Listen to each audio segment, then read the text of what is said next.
ये आदमी जो आयुष मलिक जिसे कह रहा है, आयुष मलिक बोलना बंद करो पहले नंबर तो। उसका नाम है कहीं ना कहीं मोहम्मद अली रहमान, और उसने कब से थोड़ी पिछले 5-7 साल से वो इबादत कर रहा है, नमाज पढ़ रहा है 5 वक्त की, और कहीं ना कहीं देख नहीं रहे दाढ़ी कितनी बड़ी है उसके ऊपर। भाई वो कहां से बच्चा थोड़ी है जो कोई से बरगला देगा और बिस्मिल्लाह करेगा, कोई रोक सकता है तो रोक ले। 23 में उसने निकाह करा और इस्लाम कबूल करा, और जब निकाह हो गया तो अब ये जितने अंधभक्त है चिल्ला रहे भाई इस टाइम मुसलमान डरा हुआ है, और इतना डरा हुआ दहशत में कोई मुसलमान किसी को हिंदू को मुसलमान नहीं बना सकता। अगर आज कोई हिंदू, कोई जाट समाज का कोई युवा अगर इस्लाम कबूल कर रहा है तो बहुत बड़ी बात है। इसका मतलब अंधविश्वास पाखंड से वो तंग आ गया है और हिंदू मुसलमान की राजनीति से आ गया है, इसलिए उसने इस्लाम कबूल करा है। वो ईमान वाला व्यक्ति है, दीन और ईमान में आस्था रखता है, उसको कौन उखाड़ देगा। ये अधिकार बाबा साहेब भीमराव अम्बेडकर देते हैं। किसी भी धर्म में मजहब में स्वेच्छा से जा सकता है, और मैं इस तरीके से दबाव की राजनीति होगी तो हम भी भाई डरने वाले नहीं। कोई हमारे पीछे पड़ेगा कि तू मुल्ला है मुल्ला है मुल्ला है, तो मैं भी एक दिन कह दूंगा इंशाअल्लाह मैं ही बन गया मुल्ला, ले ले खा ले रसगुल्ला है, कर लूंगा इस्लाम कबूल। जो इस्लाम जो है वो कहीं भी भेदभाव नहीं करता जाति धर्म में, और निश्चित रूप से सबको प्यार देता और इबादत करने का मौका देता। आप मस्जिद में जाइए, नमाज पढ़िए, कभी नहीं पूछा जाता किससे कौन किस जाति का। मंदिर में जाओगे तो पता कर लेंगे कौन सी जाति का है, ये दलित है, ये कौन है, फलाना, उनको मार मार के भगाते हैं। भाई अभी का मामला नहीं कौन सा छोड़ा है। ये आदमी जो आयुष मलिक जिसे कह रहा है, आयुष मलिक बोलना बंद करो पहले नंबर तो।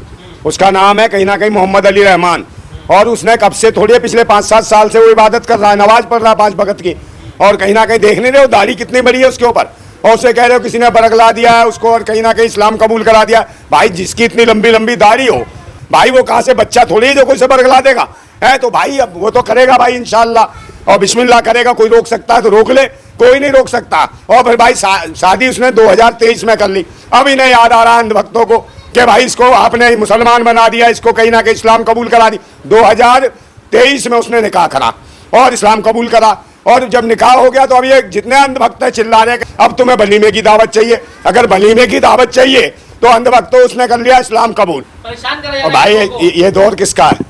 ये दौर हिंदुओं का। फिर भी भाई कोई मुसलमान की इतनी औकात है, इतनी हिम्मत है, डरा हुआ मुसलमान किसी को। भाई जिहादियों का इलाज कर रही है सरकार, ये जिहाद है, सबको जेल में डाल दिया। पहले मेरा पाकिस्तानी लोग हैं ये। पहले जवाब ले लो मेरा। भाई इस टाइम मुसलमान डरा हुआ है इसी सरकार में, भाजपा की में, और इतना डरा हुआ दहशत में कोई मुसलमान किसी को हिंदू को मुसलमान नहीं बना सकता। अगर आज कोई हिंदू, कोई जाट समाज का कोई युवा अगर इस्लाम कबूल कर रहा है तो बहुत बड़ी बात है। इसका मतलब अंधविश्वास पाखंड से वो तंग आ गया है और हिंदू मुसलमान की राजनीति से आ गया है, इसलिए उसने इस्लाम कबूल करा है। और उसने कहा इस्लाम कबूल करो, इबादत करता है, वो अल्लाह को मानता है। उसने कहा दुनिया में किसी से नहीं डरता सिवाय अल्लाह के, और उसने कहा अल्लाह वाला हो गया हूँ। और फिर मैं बार बार कह रहा हूँ कि भाई मेरे को एक शेर याद आता है, क्योंकि मैंने भी कुरान पढ़ी है, मैंने बहुत से आयत पढ़ी है, तो उसमें एक शेर है कि मैं मुसलमान नहीं, मैं मुसलमान नहीं, मैं मुसलमान नहीं मूसा के दिमाग वाला, मैं मुसलमान नहीं, मैं मुसलमान नहीं मूसा के दिमाग वाला, मैं मुसलमान हूँ, मैं मुसलमान हूँ मोहम्मद के ईमान वाला। वो ईमान वाला व्यक्ति है, दीन और ईमान में आस्था रखता है, उसको कौन उखाड़ देगा? कोई नहीं उसे छेड़ सकता। उसने कहा कुछ भी कर लो, मैं ईमान को नहीं छोड़ूंगा, मैं दीन को नहीं छोड़ूंगा, मैं इस्लाम को नहीं छोड़ूंगा। और उन्होंने कहा कि इस्लाम जिंदाबाद था, है और रहेगा। मैं कहता रहा हूँ कौन ब्रेन वॉश कर सकता है यार? इतनी लंबी दाढ़ी, 5-7 साल से पहले से इबादत कर रहा वो। और उसे कहा कि पाकिस्तानी कोई था मौलाना, उसने किसको कराया? पाकिस्तानी मौलाना को 10-12 साल हो गए मरे हुए, उनको इंतकाल हुए। और उसके बाद वो कहाँ से क्या आकाश से उतर के आते थे, वो सिखा के जाते थे। भाई आजकल सोशल मीडिया है, किसी को भी सर्च करो, किसी को भी सुन सकते हो। तो बहुत सारे लोग दाऊद इब्राहिम को सर्च करते हैं, तो जो दाऊद इब्राहिम को सर्च कर रहे हैं वो सारे आतंकवादी हैं, देशद्रोही है क्या? और जो पाकिस्तान जाते हैं बिरयानी खा के आते हैं वो कौन है? देशद्रोही, आतंकवादी हैं। वो देश के कौन है? महामानव, विश्वगुरु, वो विश्वगुरु है। बताइए, और इस आदमी को घेर रखा है। ये अधिकार बाबा साहेब भीमराव अम्बेडकर देते हैं। भाई कोई भी किसी को भी किसी भी धर्म में मजहब में स्वेच्छा से जा सकता है और कोई नहीं छेड़ सकता। लेकिन पिंकी चौधरी जो है हिंदू रक्षा दल के अध्यक्ष, वो कह रहे हैं कि मुसलमानों की इतनी हिम्मत हो गई कि उसको कौन है पहले बताओ? पिंकी चौधरी लुगाई है, लौंडा है? कौन है ये? कौन है? लुगाई है? कौन है? हिंदू रक्षा दल के हिंदुओं की रक्षा कर रहा है वो। अध्यक्ष कौन है? महिला है, पुरुष है?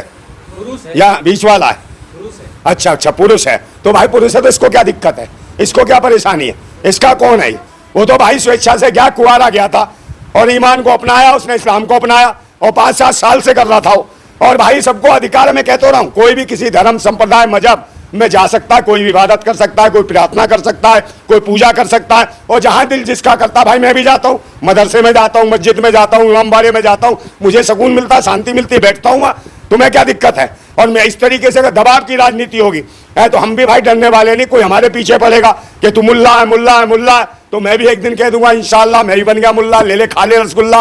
ये होगा निश्चित रूप से। नंदा भाई अब इस्लाम कबूल करेंगे? है कर लूंगा इस्लाम कबूल, बता करवाएगा। कितना जानते हैं इस्लाम के बारे में? कितना जानते हैं? तो जानना जरूरी है, करा देंगे मोहम्मद अली इस रहमान से। तुम्हारी भाई दीदियों का और निकाह रख लेगा 5-10 बेगम और, क्या दिक्कत है? कौन कह रहा छीन लिया?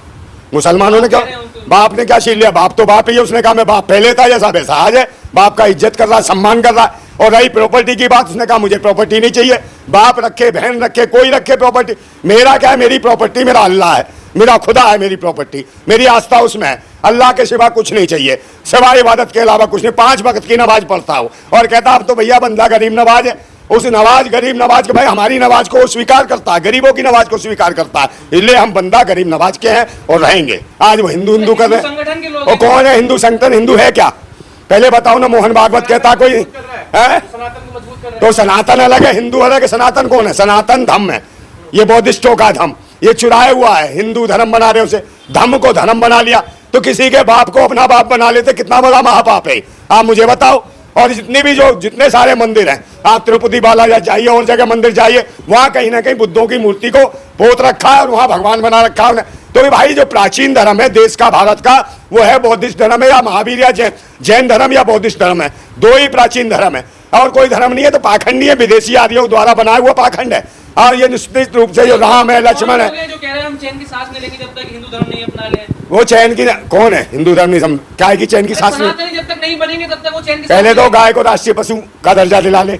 गाय को राष्ट्रीय पशु का दर्जा क्यों नहीं दिला रहा? मुसलमानों ने कह दिया इनका। माता है वो कौन माता है? तो बाप कौन है? बाप बताओ इनका। गाय माता है तो सांड बाप है? ये बताओ ना, सांड इनका बाप है? तो भागती फिरती है गाय, जो मंडियों में भागती पीछे सांड भागता है, तब बचाते नहीं, नंगी घूमती फिरती है। कपड़े क्यों नहीं पहनाते हो माता को? खूंटे से बांध के क्यों रखते हो माता को? अपने घर में क्यों नहीं ले जाते हो? सुलाते क्यों नहीं? रजाई गुद्दा एसी में क्यों नहीं बैठाते हो माता को? ये बताओ ना। यो कहता है जन्म जन्म का नाता है, गाय हमारी माता है। और वो क्या कहता है शुभेंदु अधिकारी कि भाई 14 साल के बाद वो काट के खा जाएगा, बूढ़ी हो जाएगी। तो वो मिथुन गाय है। मुझे क्या मालूम मिठुन, धर्मेंद्र, जितेंद्र, राजेश खन्ना कौन है? क्या क्या बनाएंगे? मिठुन इट्ठुन कुछ नहीं है। वो गाय वो नहीं खा रहे थे मच्छी मंगलवार के दिन? कौन खा रहा था भाई? वो जो ठाकुर था, अनुराग ठाकुर, और वो जो मनोज, ये जो तिवारी, जो बीमारी पक्का पंडित, ये भी खा रहा था मच्छी और अंडा, तब कोई दिक्कत नहीं थी। और बिना प्याज लहसुन कौन सा? तो पेड़ पे उगी थी वो मच्छी, पेड़ पे पैदा हुई थी और कांच घूम रही थी। ये कौन है जो मच्छी पालन करा रहे हैं? ये कौन लोग हैं जो पोल्ट्री फार्म खुलवा रखे हैं? कौन लोग हैं जो कोकसी करवा रहे हैं? सबसे ज्यादा बीफ जो गाय कट रही है वो उत्तर प्रदेश। आयुष मलिक ने बताइए सही करा नहीं करा? बिल्कुल सही करा वो भाई, जहां दिल ठुकेगा वहां जाएगा। और ये संविधान इजाजत देता है, हमारा लोकतंत्र इजाजत देता है। मैं किसी भी धर्म मजहब संप्रदाय में जाऊं, किसी भी शादी करूं, किसी भी समाज, किसी भी कौम की लड़की से, ऐसे कौन हमारा इजाजत देता? हमारा संविधान। बाबा साहब ने अधिकार दिया और उन्होंने कहा था कि रोटी बेटी के रिश्ते करो, खेल खत्म हो जाएगा, सब जाति धर्म मजहब के भेदभाव खत्म हो जाएंगे। तो हम तो उसके लिए हैं, जब तो समान अधिकारों की बात करते हैं। इंसान इंसान है और इंसानियत ही है सबसे बड़ा धर्म और मजहब। तो कहीं ना कहीं वो समझ गया कि दीन जो है, जो ईमान जो है, जो इस्लाम जो है, वो कहीं भी भेदभाव नहीं करता जाति धर्म में। वो निश्चित रूप से सबको प्यार देता और इबादत करने का मौका देता। आप मस्जिद में जाइए, नमाज पढ़िए, कभी नहीं पूछा जाता किससे कौन किस जाति का। मंदिर में जाओगे तो पता कर लेंगे कौन सी जाति का, ये दलित है, ये कौन है, फलाना, उनको मार मार के भगाते हैं। तो भाई इस्लाम में ऐसा तो नहीं है। आपके भी लड़के कबूल कर ले इस्लाम तो आप भी छाती पीटेंगे? अरे तो मेरे लड़के कर ले, लड़कों के लड़के कर ले, क्या दिक्कत है? कर ले इस्लाम कबूल। मैं तो भाई बढ़िया से कराऊंगा, बिल्कुल गाजे बाजे के साथ इस्लाम कबूल कराऊंगा। और बताओ, बहुत सारे लोग करें इस्लाम कबूल, क्या दिक्कत है? तो मेरा लड़का तो मेरा ही रहेगा कि दूसरे का हो जाएगा? आप भी रोएंगे फिर? मैं कैसे रोऊंगा? बता क्यों रोऊंगा भाई? इस्लाम कबूल करने से कोई रोता है? एक बात बताओ, क्यों रोता है? काहे के लिए तुम रो रहे हो? का जो इस्लाम वाले रो रहे क्या है? उससे भी बड़ी बात है कि भाई जो हम बैकअप कराएं। अगर हम जाएं जो हिंदुत्व की नौटंकी कर रहे हैं और हम उन्हें घर वापसी की बात करें तो हम कहेंगे आओ बौद्ध धर्म स्वीकार करो, आपकी घर वापसी हम कराएंगे, करो जय भीम नमो बुद्धाय। हम तो कहते हैं जिंदाबाद भीम, जिंदाबाद भारत, जिंदाबाद भगत सिंह और जिंदाबाद सलाम, जिंदाबाद एपीजे अब्दुल कलाम। और निश्चित रूप से इन्हें घर वापसी करानी है या कुछ कराना है। जिन्होंने अपनी दीदी ब्याह रखी है, भाई ये कौन है? शहनवाज हुसैन, ये इनका जीजा दामाद भाजपा का है। इसे अपनी बहन दे रखी इन्होंने, रेणु शर्मा, समझे हुए हैं शहनवाज हुसैन। रेणु शर्मा को नहीं पड़ता चैन, वो लड़ाती थी नैन। और निश्चित रूप से इसके घर में आ गई, इसको करो ना, इनसे बनाओ हिंदू शहनवाज हुसैन को। भाई जीजा और मुल्ला चाहिए इनको, सब सारे दमाद मुल्ला चाहिए। ऐसे हुआ है मुख्तार अब्बास नकवी जो इनका फूफा है, उससे मतलब नहीं है, उसको बनाओ भाई हिंदू, उसको क्यों नहीं बना रहे हिंदू, उसको बना दो हिंदू। तो इनको जीजा दमाद सब मुल्ला चाहिए, और कोई ईमानदारी से इस्लाम कबूल कर ले तो उनसे बड़ी दिक्कतें हो जाती हैं। सारी दीदियां इन्होंने मुल्लाओं को ब्याह रखी हैं। RSS ने 10 लाख शादियां कराई अभी मुसलमानों से, मुल्लाओं से। और ये कौन कह रहा है? शंकराचार्य मुक्तेश्वरानंद कह रहा है 10 लाख शादी करा दी भाई RSS ने। ठीक कैसे होगी? देश भी हो रहा है, ठीक कह रहा है भाई, ठीक कहा है कि ये लोग आतंकी और भेड़िए हिंदुत्व के नाम पे आतंकवाद मचा रखा है।